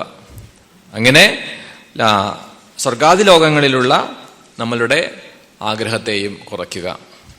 അപ്പോ വിത്തധാര പുത്രേഷണകളെ അല്ലെങ്കിൽ ലോകേഷണകളെ എങ്ങനെയാണ് നമുക്ക് മാറ്റേണ്ടത്, അതിൽ നിന്നും എങ്ങനെയാണ് മോചനം നേടേണ്ടത് എന്നിവിടെ മഹർഷിമാർ വസുദേവരുടെ ചോദ്യത്തിന് മറുപടിയായിട്ട് പറഞ്ഞുകൊടുത്തു. വാസ്തവത്തിൽ അങ്ങേക്ക് ഇതൊന്നും ബാധകമല്ല. ഭഗവാനെ പുത്രരൂപത്തിൽ കിട്ടിയ ആളാണ്. അത് ഒന്നല്ല, 3 അവസരത്തിൽ. അപ്പൊ അങ്ങ് ആ പുത്രഭാവേന എന്നുള്ളതിനെ മാറ്റി ആ സാക്ഷാൽ ജഗൽപ്രഭുവാണ് ശ്രീകൃഷ്ണൻ എന്നുകൂടി കാണാൻ തുടങ്ങിയാൽ മതി. വേറെ പ്രത്യേകിച്ച് ഒരു കർമ്മത്തിന്റെ ഒന്നും അങ്ങേക്ക് ആവശ്യമില്ല എന്നെല്ലാം ഉപദേശങ്ങളെ കൊടുത്തു. അങ്ങനെയാണ് അവിടെ ആ തീർത്ഥയാത്ര അല്ലെങ്കിൽ ആ സമാഗമം, ഓരോ വ്യത്യസ്തങ്ങളായ ചെറിയ ചെറിയ കൂട്ടായ്മകൾ ഓരോ ഭാഗത്തും, കൃഷ്ണപത്നിമാരും ഇവിടെ ഒരു സംഗമം ഒരു ഭാഗത്ത്, യശോദാനന്ദന്മാര്, ദേവകീ വസുദേവന്മാരൊക്കെ കൂടി ചേർന്ന് മറ്റൊരു ഭാഗത്ത്, രാജാക്കന്മാര് മറ്റൊരു ഭാഗത്ത്, മഹർഷിമാര്, അങ്ങനെ എല്ലാവരെയും ഭഗവാൻ കാണുന്നു, അവരെ സ്വീകരിക്കുന്നു, അവരുടെ സ്തുതികളെ ഏറ്റുവാങ്ങുന്നു.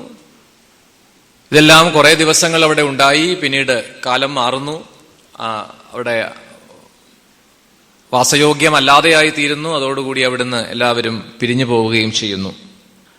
അതിനെ തുടർന്ന് ആണ് ഇവിടെ അതിൻ്റെ ഒരു തുടർച്ച പോലെ എല്ലാ കഥകൾക്കും ഒരു പാരസ്പര്യമുണ്ട്. പിന്നീട് നമുക്ക് കാണാൻ കഴിയുന്ന, അതായത് 87-ാമത്തെ അധ്യായത്തിലേക്ക് കടക്കുന്നതിന് മുൻപായി പറഞ്ഞ 86-ാമത്തെ അധ്യായത്തിലെ മിഥിലയിൽ ഒരിക്കൽ ഭഗവാൻ 2 ഭക്തന്മാരെ അനുഗ്രഹിച്ചു എന്ന ഒരു കഥയും കൂടി പറഞ്ഞുകൊണ്ടാണ്. അതിനുശേഷമാണ് അടുത്ത പ്രകരണം ആരംഭിക്കുന്നത്. മിഥിലയിലെ രാജാവായിട്ടുള്ള ബഹുളാശ്വനും ശുഡദേവനും 2 ഭക്തന്മാരാണ്. ആ 2 ഭക്തന്മാരെയും ഒരേ സമയത്ത് തന്നെ അനുഗ്രഹിക്കാൻ വേണ്ടിയിട്ട് ഭഗവാൻ അനവധി മഹർഷിമാരോടുകൂടി, നാരദൻ, വ്യാസൻ, വാമദേവൻ, ബൃഹസ്പതി അങ്ങനെ തുടങ്ങിയിട്ടുള്ള ഋഷീശ്വരന്മാരോട് കൂടിയിട്ട് അവിടെ എത്തിച്ചേർന്നു. മിഥിലയിലേക്ക് വരുന്നതായ ശ്രീകൃഷ്ണനെ ജനങ്ങൾ കാഴ്ചദ്രവ്യങ്ങളെ കൊണ്ടൊക്കെ സ്വീകരിച്ചു. ഓരോ പ്രദേശവും ഓരോ രാജ്യവും എന്നാണ്, ഓരോ ചെറിയ ചെറിയ നാട്ടുരാജ്യങ്ങളാണ്. ആ ഓരോ പ്രദേശത്തു കൂടി കടന്നു പോകുമ്പോൾ അനർത്ഥം, മത്സ്യദേശം, പാഞ്ചാല രാജ്യം, അതുപോലെ കേകയം, കോസലം, ഇങ്ങനെയുള്ള ഓരോ രാജ്യങ്ങളും കടന്ന്, ദേശങ്ങളും കടന്ന് ആണ് ഭഗവാൻ മിഥിലയിൽ എത്തി.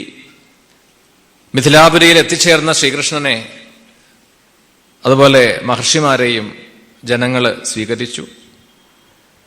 സാനുഗ്രഹായ സംപ്രാപ്തം മന്വാനൗ തം ജഗദ്ഗുരും മൈഥില ശ്രുതദേവശ പാതയോ പേരതു പ്രഭോ. ഞങ്ങളെ അനുഗ്രഹിക്കാൻ വേണ്ടിയിട്ടാണ് ഭഗവാൻ ഇവിടേക്ക് എത്തിയത് എന്ന് അറിയുന്നതായ രാജാവ്, അതുപോലെ തന്നെ ആ ശുഡദേവൻ എന്ന വിപ്രനും ഭഗവാന്റെ പാദത്തിൽ വീണ് നമസ്കരിച്ചു. ഒരേ സമയം തന്നെ എന്നാണ്, ഒരേ സമയം തന്നെ 2 പേരുടെയും, രാജാവിന്റെ കൊട്ടാരത്തിലും അതുപോലെ ശുഡദേവന്റെ ഗൃഹത്തിലും അവരുടെ ആതിഥ്യത്തെ സ്വീകരിക്കാൻ വേണ്ടി ഭഗവാൻ എത്തിച്ചേർന്നു എന്നാണ്. രാജാവ് വളരെയധികം ശ്രദ്ധാഭക്തിയോടുകൂടിയിട്ട് ഭഗവാനെ സ്വീകരിച്ച് ധൂപദീപാദികളൊക്കെ സമർപ്പിച്ചു, പൂജിച്ചു. യോപതീര്യ യഥോർവംശേ തൃണാം സംസരതാമിഹ യശോവിതേനേ തച്ഛാന്തി ത്രൈലോക്യ വൃജനാപഹം നമസ്തുഭ്യം ഭഗവതേ കൃഷ്ണായ കുണ്ഠമേധസേ നാരായണായ ഋഷയേ സുശാന്തം തപ ഈയുഷേ. സംസാരക്ലേശം അനുഭവിക്കുന്ന ഞങ്ങളെ, ജനങ്ങളെ മുഴുവൻ അതിൽ നിന്ന് കരകയറ്റാൻ വേണ്ടിയിട്ട് യദുകുലത്തിൽ വന്ന് അവതരിച്ച അങ്ങയെ ഞങ്ങൾ നമസ്കരിക്കുന്നു എന്ന് പറഞ്ഞ് സ്തുതിക്കുന്നതായ ആ രാജാവിനെ ആശ്വസിപ്പിച്ചു, അനുഗ്രഹിച്ചു. അതേപോലെ തന്നെയാണ് ആ വിപ്രന്റെ, ശുഡദേവന്റെ ഗൃഹത്തിലും എത്തിച്ചേർന്നു. അവിടെയും ഭഗവാനെയും മഹർഷിമാരെയും ഒക്കെ അദ്ദേഹം സ്വീകരിച്ചു. കാല് കഴുകി പൂജിച്ചു. ഭഗവാന്റെ സമീപത്ത് തന്നെ ഇരുന്നു കൊണ്ട് അദ്ദേഹം പ്രാർത്ഥിച്ചു. ശ്രീകൃഷ്ണനോട് പറയുന്നു, ഉറങ്ങുന്ന ഒരാള് നിദ്രയിൽ എപ്രകാരമാണോ സ്വപ്നം കാണുന്ന, മനസ്സുകൊണ്ടുവരുന്നതായ ദൃശ്യങ്ങളെ സ്വപ്നരൂപത്തിൽ കാണുകയും അതിൽ ഉണ്ടാവുന്ന അനുഭവങ്ങളെ ആ അനുഭവങ്ങൾക്കനുസരിച്ച് സ്വപ്നത്തിൽ നമ്മൾ സ്വപ്നം കാണുമ്പോൾ അത് സത്യമാണ് എന്ന് കരുതിക്കൊണ്ട് ആ സ്വപ്നത്തിൽ വിശ്വസിക്കുന്നു, അതിൽ മുഴുകിപ്പോകുന്നു എന്നാണ്. അതേപോലെയാണ് ലോകത്തെ മായ കൊണ്ട് സൃഷ്ടിച്ചതായിട്ടുള്ള അങ്ങ് ഇവിടെ ജീവരൂപേണ വ്യവഹരിച്ചുകൊണ്ടിരിക്കുന്നു. ഇതൊക്കെ മായയാണ് എന്ന്, പക്ഷെ ഞങ്ങൾക്ക് അത് അറിയാൻ കഴിയുന്നില്ല. ഭഗവത് മായ കൊണ്ടാണ് ഇതൊക്കെ പ്രവർത്തിക്കുന്നത്. ഞങ്ങളൊക്കെ അതിലെ ഓരോ ഭാഗങ്ങൾ മാത്രമാണ്, സൂക്ഷ്മരൂപത്തിലുള്ള ഓരോ അംഗങ്ങൾ മാത്രമാണ്. ഇത് ഞങ്ങൾക്ക് തിരിച്ചറിയാൻ കഴിയുന്നില്ല. ശൃണ്വതാം ഗതതാം ശശ്വൽ അർച്ചതാം ത്വാഭിവന്ദതാം നൃണാം സമ്പദതാം അന്തരഹൃതി ഹൃദിഭാസ്യമലാത്മനാം. ഭഗവത് കഥകളെ കേൾക്കുക, ഭഗവത് നാമത്തെ കീർത്തിക്കുക, ഭഗവത് ഗുണഗണങ്ങളെ പരസ്പരം കീർത്തിക്കുക, ഇങ്ങനെയൊക്കെ ചെയ്യുന്നതായ സജ്ജനങ്ങളുടെ ഉള്ളിൽ അങ്ങ് സദാസമയത്തും പ്രകാശിക്കുന്നു. എന്നാൽ മറ്റ് കർമ്മങ്ങളിൽ വ്യാപൃതരായിക്കൊണ്ട്, വിഷയങ്ങളിൽ വിഷയചിന്തകളാൽ പലതും നേടാൻ വേണ്ടി ആ വിഷയങ്ങളിൽ പ്രവർത്തിച്ചുകൊണ്ട് വ്യാപരിച്ചുകൊണ്ടിരിക്കുന്നവർക്കോ ഈശ്വരൻ ദൂരെയാണ് എന്നാണ്. അല്ലാത്തവരുടെ ഉള്ളിൽ ഈശ്വരൻ പ്രകാശിക്കുമ്പോൾ കർമ്മഠന്മാരായിട്ട്, മൂഢന്മാരായിട്ട് ലോകവ്യവഹാരങ്ങളിൽ മാത്രം ഏർപ്പെട്ടുകൊണ്ടിരിക്കുന്നവർക്ക് ഈശ്വരൻ ദൂരെയാണ്. അവിടെ അവർക്ക് ഈശ്വര സങ്കേതം ദൂരെയാണ്. അതുകൊണ്ട് തന്നെ ഈശ്വര ദർശനത്തിന് വേണ്ടിയിട്ട്, ഈശ്വരാനുഗ്രഹം നേടാൻ വേണ്ടിയിട്ട് അവർ ദൂരദിക്കുകളിലേക്കൊക്കെ സഞ്ചരിക്കുന്നത് കാണാം. ഹൃദയസ്ഥോപ്യതി ദൂരസ്ഥ കർമ്മ വിക്ഷിപ്ത ചേതസാം. അടുത്തൊന്നും അവർക്ക് ഈശ്വരൻ ഉണ്ടാവില്ല എന്നാണ്. സമീപത്തുള്ള ഈശ്വര സാന്നിധ്യങ്ങളെ അവർ കാണണില്ല എന്നാണ്. സമീപത്തുള്ള സജ്ജനങ്ങളെ അവർ കാണണില്ല. അവർ വേറെ എവിടെയൊക്കെയാണ് ഈശ്വരൻ എന്ന് കരുതി ദൂരെ ദൂരെ ദിക്കുകളിലേക്ക് ചരിക്കുന്നതായിട്ട് കാണാം. ദൂരെ ദൂരെയുള്ള തീർത്ഥങ്ങളോ ക്ഷേത്രങ്ങളോ ഒക്കെ പോയി ദർശിക്കണു. അവിടെ ഈശ്വരൻ ഉണ്ട് എന്നുള്ള ആ ഒരു സങ്കല്പേന ഭാവേന. അപ്പൊ എല്ലാ ചിന്തകളും എല്ലാ വ്യാപാരങ്ങളും അവരവരുടെ വ്യാസനയ്ക്കനുസരിച്ച് ഈ ലോകവിഷയത്തെ മാത്രം കരുതിക്കൊണ്ട് അതിനെ മാത്രം ചിന്തിച്ചും അതിൽ വ്യാപരിച്ചും ഇരിക്കുന്നതായ സാധാരണന്മാർക്ക്, ഞങ്ങളെപ്പോലുള്ള സാധാരണന്മാർക്ക് ഈശ്വരനെ ഉപാസിക്കുക എന്നത്, ഈശ്വരചിന്ത കൊണ്ടുവരിക എന്നത് പ്രയാസകരമാണ്. അന്തര്യാമിയായിട്ടുള്ള ഈശ്വരനെ തിരിച്ചറിയാനോ ഈശ്വര ലീലകളെ പാടാനോ ചിന്തിക്കുവാനോ ഒന്നും കഴിയണില്ല സാധാരണന്മാർക്ക്. ഇതൊക്കെയാണ് എങ്കിലും ദുഃഖമാണ് എന്നും അതിൽ നിന്ന് നിവൃത്തി നേടണമെന്നും സുഖമുണ്ടാവണമെന്നും ആഗ്രഹം ഏവർക്കും ഉണ്ട്. ആ ദുഃഖനിവൃത്തിക്കായിട്ട് സുഖപ്രാപ്തിക്കായിട്ട് നമ്മളെല്ലാവരും പ്രയത്നം ചെയ്യുന്നു. പക്ഷേ എന്താണോ പ്രതീക്ഷിക്കുന്നത് അത് കിട്ടാതെ പ്രയത്നമൊക്കെ വിഫലമായി തീരുന്നു. അപ്പൊ ഇത് എന്തുകൊണ്ടായിരിക്കാം? അദ്ദേഹം ഇവിടെ പറയണു, ഈശ്വരദേവൻ പറയണു,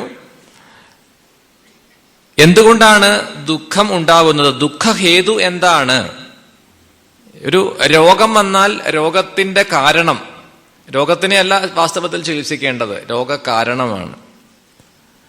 മലിനമായ വെള്ളം കുടിച്ചിട്ടുണ്ടാവുന്ന രോഗം പടർന്നു പിടിക്കണു ഒരു പ്രദേശത്ത് എങ്കിൽ അങ്ങനെ ഉണ്ടാവുന്ന രോഗം മാറാൻ വേണ്ടി ഔഷധം കൊടുത്തിട്ട് എന്താ പ്രയോജനം?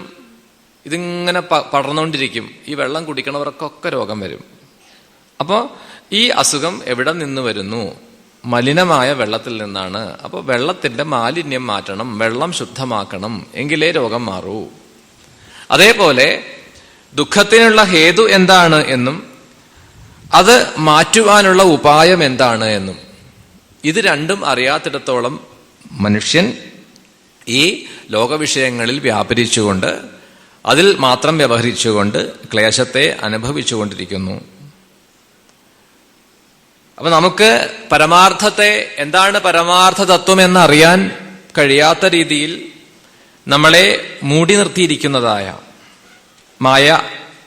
മായയുടെ പ്രഭാവം കൊണ്ടുണ്ടായ ഒരു ആവരണം, ഒരു അജ്ഞാനം, ഇതിനെ മാറ്റണമെങ്കിൽ നമ്മളിൽ പരമമായിട്ടുള്ള ജ്ഞാനം പ്രകാശിക്കണം എന്നും ഇവിടെ അദ്ദേഹം തന്നെ ഭഗവാന്റെ അടുത്തിരുന്നു കൊണ്ട് ആ ഭഗവാനെ സ്തുതിച്ചുകൊണ്ട് അദ്ദേഹം പറയുന്ന വാക്കുകളാണ്.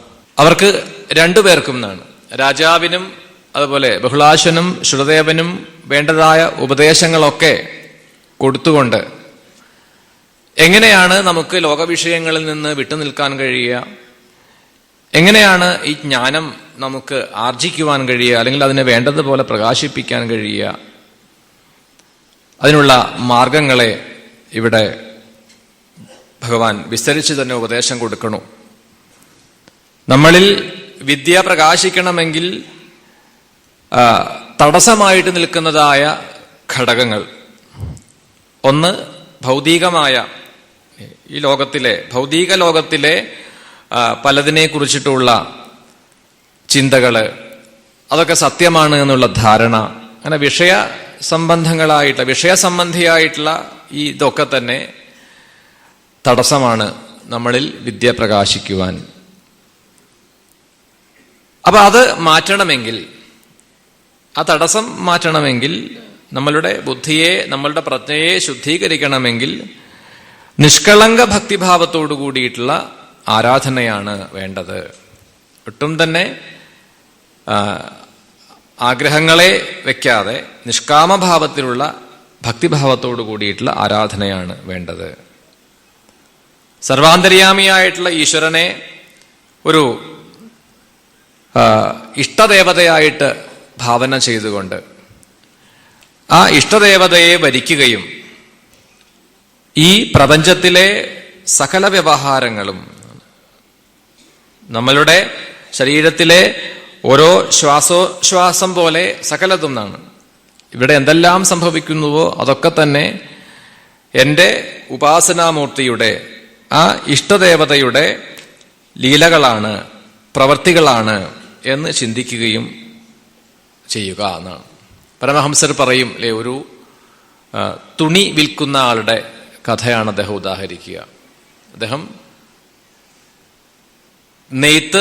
ദിവസവും നെയ്തുണ്ടാക്കുന്ന വസ്ത്രങ്ങൾ വിൽക്കാൻ പോകുമ്പോഴും അത് വിറ്റ് അതിൽ നിന്ന് കിട്ടുന്ന പണം മടക്കിക്കൊണ്ടുവരുമ്പോഴും അങ്ങനെ എല്ലാം വിസ്തരിച്ചൊരു കഥ പറയാനുണ്ട്.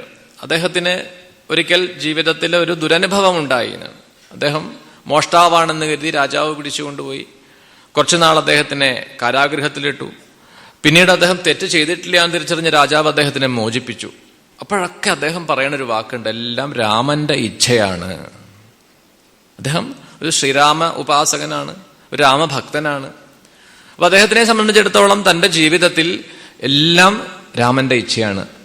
അദ്ദേഹം ആ ശ്രീരാമ ഭക്തനാണ്. അപ്പൊ അദ്ദേഹത്തിന്റെ ഉപാസനാമൂർത്തി, ഇഷ്ടദേവതയാണ് ശ്രീരാമൻ. എന്റെ ജീവിതത്തിൽ വന്നിട്ടുള്ള എല്ലാ അനുഭവങ്ങളും, നല്ലതെന്നോ ചീത്തയെന്നോ ഒന്നും വേർതിരിക്കാതെ എല്ലാ അനുഭവങ്ങളും ഈശ്വരേച്ഛയാ സംഭവിച്ചതാണ്.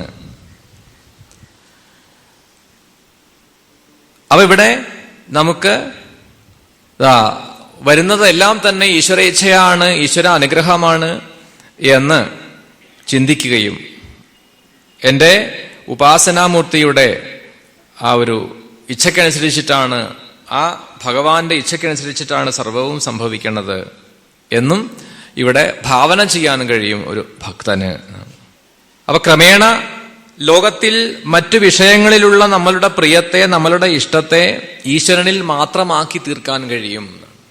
അതിനെയാണ്, അല്ലെങ്കിൽ ആ പ്രക്രിയയാണ് ഭക്തി എന്ന് വിശേഷിപ്പിക്കുക. ഭക്തിക്കൊരു വ്യാഖ്യാനം കൂടിയിട്ടാണ് ഇവിടെ കൊടുക്കുന്നത്.